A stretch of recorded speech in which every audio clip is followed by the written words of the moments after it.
Kweth mopogore opogore kwa jood bura mondo mi honon matut paro mar chik mar omenda ma higani kapok gichwo e kokgi. Ka giwacho ni parono biro thung'o jopiny gi chulo osuru mang'eny. Joyce Oduor nitiere kod ler mathoth.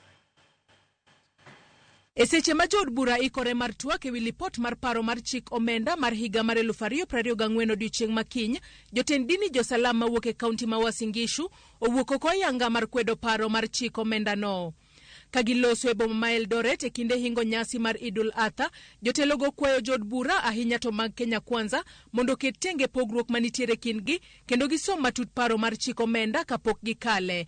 Ka giwacho ni kaponi paro mar chik omenda no kal kaka en no maonge lokruok mora mora, to jopiny mathoth biro hinyore. Mbele kuna bill ambayo inangoja ipitishwe na ili hali mgawanyiko kwa chama kimoja kimeonekana. Tunachotaka kukisema, tofauti zao waziweke kando, waangalie katika mswada huu ama waangalie katika bili hii linalofaa kupitishwa lipitishwe, lisilofaa liachwe, na wafanye kwa umoja wao pasi kuangalia chama wala kuangalia mirengo hiyo ambayo kwamba imejitokeza katika Kenya Kwanza imegawanyika mara mbili. Hayo yote waweke kando, wamweke Wanjiku mbele na namna gani atafaidika katika bili hii. Kwa machielo, riwruok mar jopuonjre masomo e mbalariany ma Nairobi bende wuok oko mar kwedo paro mar chik omenda, ka gisingo mar wuok oko odiochieng' makiny kendo chokore oko mar od bura mondo gisund jood bura kik kal paro mar chik omenda no. Tunarai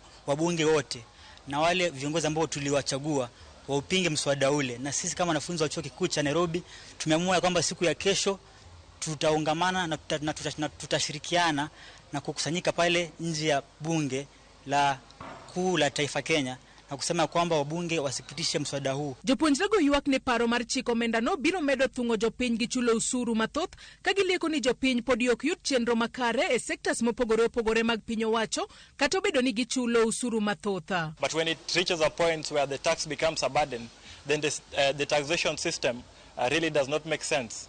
We are also saying that for the past 2 years, the government has sought to increase taxes, which we do appreciate. It increases our tax base, we have revenue, and this revenue can be used to develop our systems. But our biggest concern is that however much the government collects, this collection does not translate to the ground. The common person cannot really see what the revenue that is being collected is doing. Healthcare is in turmoil. Education sector, everyone is complaining. So really, why do we collect revenue that we cannot account for? Wenge duto sani koro ng'iyo jood bura mar neno ka gibiro puodho paro no kata oyo. Kaluwore ni nitiere moko kuom usuru ma oketie paro mar chik mar omenda no ma osebed ka ikwedo. Joyce Oduor, Ramogi TV.